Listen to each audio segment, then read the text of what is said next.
మన సుఖం కావాలంటే, నెమ్మది కావాలంటే, కుటుంబానికి సమాధానం కావాలంటే, ప్రతి దాంట్లోంచి తప్పించి మనల్ని ఆయురారోగ్యాలతో నింపాలంటే ఏం చేయమంటున్నాడమ్మా? చూడండి, గుర్తుపెట్టుకోండి, ఇది మాత్రం మొదట మనమే చేసుకుంటాం.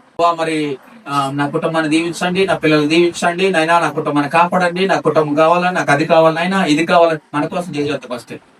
ఇతరుల కొరకు, ప్రజలందరి కొరకు ప్రార్థన చేయడం నేర్చుకున్నాము వద్దా? అంటే ప్రార్థన చేయడం అంటే ఏంటి? అయ్యా ప్రభా, మా పక్కింటోళ్ళు సరిగ్గా లేరైనా వారు కాపాడబడాలి తండ్రి, వాళ్ళకి ఉద్యోగాలు లేవునైనా వాళ్ళకి ఉద్యోగాలు ఇవ్వండి ప్రభా తండ్రి.